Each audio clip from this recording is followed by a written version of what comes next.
ওয়ালাইকুম আসসালাম ওয়া রাহমাতুল্লাহি ওয়া বারাকাতুহু।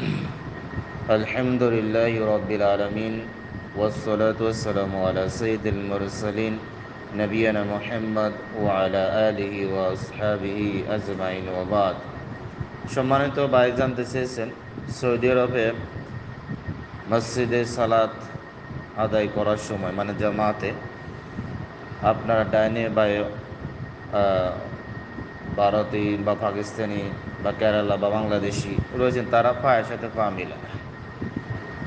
এখন তাদেরকে কিভাবে বুঝাবেন? আপনি আপনার পজিশনে দাঁড়াবেন। যারা ডাইনে বামে আপনার আছে, তারা যদি না মিলায়, তারা জবাবদিহি দিবে। আপনার জবাবদিহি করতে হবে আল্লাহর কাছে, নিঃসন্দেহ করতে হবে। হ্যাঁ, কারণ নবী করিম সাল্লাল্লাহু আলাইহি ওয়াসাল্লাম আদর্শ এটা ছিল না যে চার আঙ্গুল ফাঁক করে দাঁড়াবে। কারণ তাদেরকে তাদের বড় হুজুর বলে দিছে দেশে, বড় পীর সাহেব বলে দিছে, বড় মুহাদ্দিস বলে দিছে যে চার আঙ্গুল ফাঁক করে দাঁড়াতে হবে। ওইটা মাথা নিয়ে বসে আছে। তারা যদি আরবি বুঝতো, আরবি, ইমাম সাহেব প্রত্যেক সালাতে মুসল্লির দিকে ফিরে বলে, ওখানে প্রত্যেকটা মসজিদে বলে ইস্তাউ আকিমু সুফুফাকুম ওয়া তারাসসু সিদ্দুল খলাল। এভাবে তারা বলে যে তোমরা পায়ের সাথে পা মিলিয়ে, কাঁধের সাথে কাঁধ মিলিয়ে একবার শির হয়ে,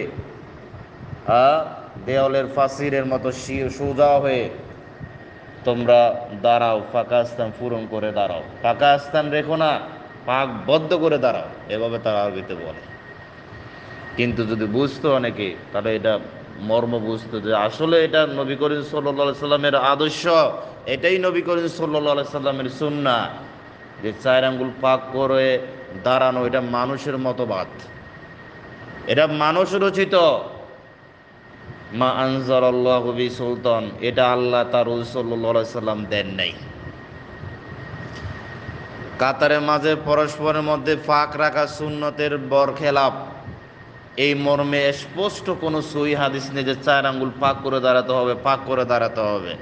স্পষ্ট কোনো সহিহ হাদিস নাই। আবার কিছু জেন্টেলম্যান আছে, ভদ্রলোক আছে, যারা তাদের পায়ের সাথে লাগলে অন্যের পা বা শরীরের সাথে শরীর লাগলে তারা এটাকে অপমান মনে করে। আবার কিছু শয়তান আছে, মানুষ শয়তান আছে, যে তারা বলে যে গরম লাগতেছে, একটু সাইড হয়ে দাঁড়াও বা একটু ফাঁক করে দাঁড়াও, তুমি কবরে যাও, তোমার চামড়া তুলে ফেলবে ফেরেশতারা। এই দুনিয়াতে গরমের কথা তুমি চিন্তা করো, ওখানে যাও, আর 69 ভাগ গরম ওখানে আছে, তোমার জন্য অপেক্ষা করতেছে। আমরা নামে আশিক রাসূল, আমাদের যখন হাদিস পেশ করা হয় যে চার আঙ্গুল পাক করে বা ফাঁক করে সালাতে দাঁড়ানো, এটা নবী করিম সাল্লাল্লাহু আলাইহি সাল্লামের আদর্শের বিপরীত। অনেক হাদিস রয়েছে নবী করিম সাল্লাল্লাহু আলাইহি সাল্লাম এর মর্মে যে নাম সালাতে যখন জামাতে দাঁড়াবে, এক মুসল্লি আরেক মুসল্লি পায়ের সাথে পা, টাকনুর সাথে টাকনু, কাঁধের সাথে কাঁধ মিলে যাবে, কাঁধের সাথে কাঁধ মিলে যাবে।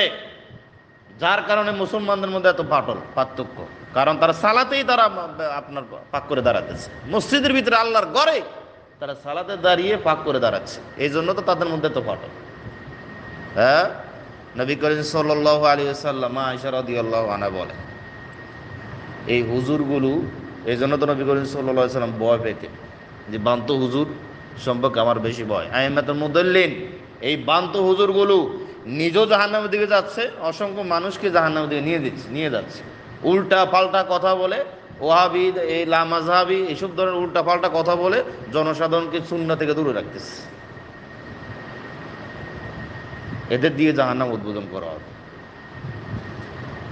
মা আয়েশা রাদিয়াল্লাহু আনহা বলেন, নবী করিম সাল্লাল্লাহু আলাইহি সাল্লাম বলছেন, তিনি বলেন, ক্বালা রাসূলুল্লাহ সাল্লাল্লাহু আলাইহি সাল্লাম, মান সাদ্দু ফুরুজাতান ফি সাফফি রাফাআহুল্লাহু বিহা দারাজাতান ওয়া বানা লাহু বাইতান ফিল জান্নাহ। নবী করিম সাল্লাল্লাহু আলাইহি ওয়াসাল্লাম বলেন, কেউ যদি সালাতে আপনার পায়ের সাথে পাক বা কাতারে ফাঁকা স্থান যদি পূরণ করে দাঁড়ায়, বদ্ধ করে দাঁড়ায়, এর বিনিময়ে আল্লাহ তাআলা একটি মর্যাদা বৃদ্ধি করে দেবেন, তার জন্য জান্নাতে একটি গৃহ নির্মাণ করবেন। তাবারানু আল মুজামুল আওসাতে হাদিসটা আসছে। কিন্তু দুঃখের বিষয় হলো এই এত বড় ফজিলত থেকে এই হুজুরগুলো, বান্ত হুজুরগুলো জনসাধারণকে দূরে রাখছে যে ফাঁক করে দাঁড়াও, ফাঁক করে দাঁড়াও। যার কারণে হয়তো আপনার ডাইনে ভাবে তাদেরকে আপনার পা মিলাবেন, তারা সরিয়ে নিচ্ছে, পা সরিয়ে নিচ্ছে, কারণ তাদের কাছে তো 4 আঙ্গুল ফাঁক করে দাঁড়াতে হবে। এই জন্য এরপর নবী করিম সাল্লাল্লাহু আলাইহি সাল্লামের আরেকটি হাদিস, সেটা মা আয়েশা রাদিয়াল্লাহু আনহা থেকে বর্ণিত। তিনি বলেন, নবী ক্বালা রাসূলুল্লাহ সাল্লাল্লাহু আলাইহি সাল্লাম, ইন্নাল্লাহা ওয়া মালাইকাতাহু ইউসাল্লুনা আলাল্লাযীনা ইউসিলুনা ইউসিলুনা সুফুফা ওয়া মান সাদ্দু ফুরজাতান রাফাআহুল্লাহু বিহা দারাজাতান। এখানে মা আয়েশা রাদিয়াল্লাহু আনহা বলেন, নবী করিম সাল্লাল্লাহু আলাইহি ওয়াসাল্লাম বলেন, নিশ্চয় আল্লাহ এবং ফেরেশতাগণ তাদের প্রতি রহমত বর্ষণ করেন যারা কাতারবদ্ধ হয়ে সালাত আদায় করে।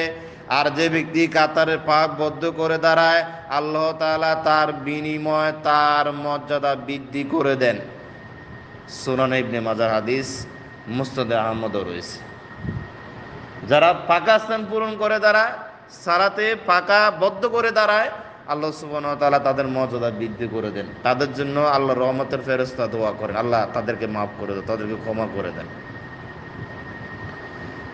এবার ইবনু ওমর রাদিয়াল্লাহু আনহুমা থেকে বর্ণিত, তিনি বলেন, আন্না রাসূলুল্লাহ সাল্লাল্লাহু আলাইহি ওয়াসাল্লাম قال আকিমু সুফুফাকুম ওয়া হাযু বাইনাল মানাকিবি ওয়াসুদ্দুল খলাল। তিনি বলেন, নবী করিম সাল্লাল্লাহু আলাইহি ওয়াসাল্লাম বলেন, তোমরা কাতার সোজা করবে, বাহু সমূহকে বরাবর রাখবে, পাখা সমূহ বদ্ধ করবে এবং তোমাদের বাইদের হাতের সাথে নরমতা বজায় রেখে মিলিয়ে দিবে। মধ্যখানে শয়তানের জন্য পাকা রাখবে না।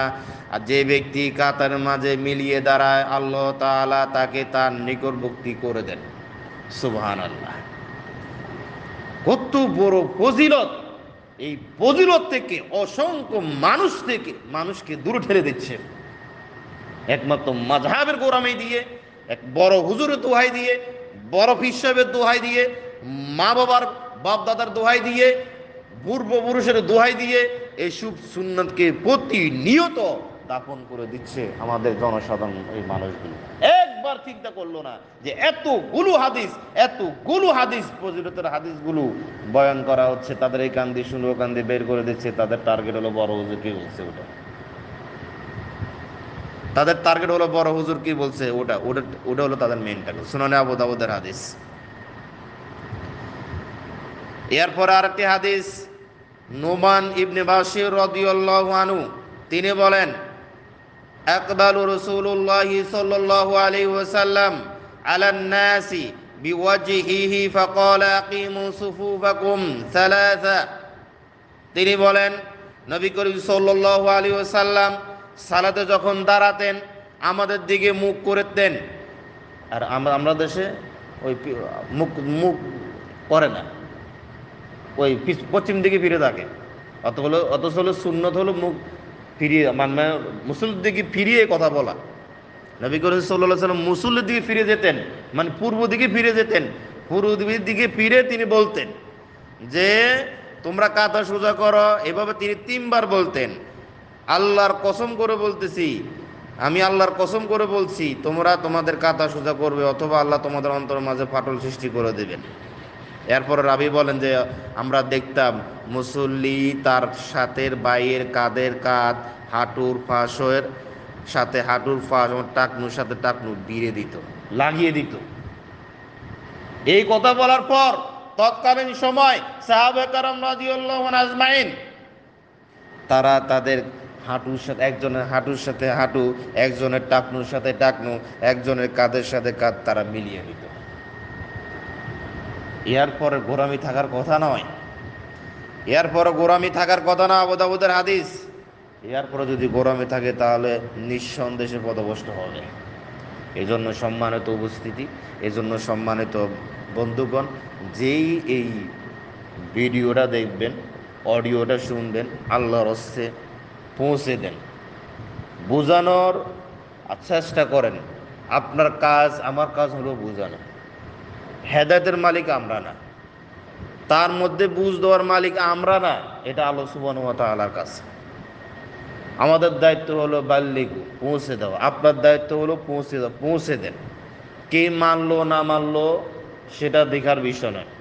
আমার দায়িত্ব হলো সুন্নাহ মানুষের দরবারে পৌঁছে দেওয়া, মানুষের দরজায় আপনার পর্যন্ত পৌঁছে দেওয়া, মানুষ পর্যন্ত পৌঁছে দেওয়া, মানুষকে বলা যে এটা সুন্নাহ নয়, না সালাতে ফাঁক করে দাঁড়া নবী করিম সাল্লাল্লাহু আলাইহি সাল্লাম আদর্শের বিপরীত।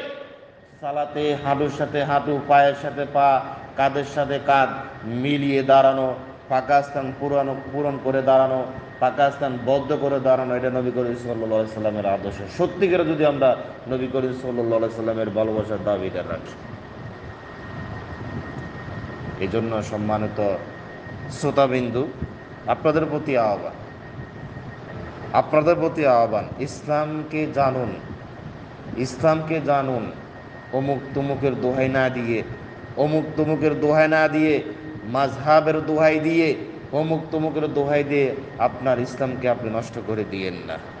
আপনার ইসলামকে আপনি নষ্ট করে দিয়েন না। বোঝার চেষ্টা করেন, জানার চেষ্টা করেন, জানার চেষ্টা করেন। আপনার হাতে সময় রয়েছে, যখন সময় ফুরিয়ে যাবে তখন হয়তো জানার সুযোগ থাকবে না।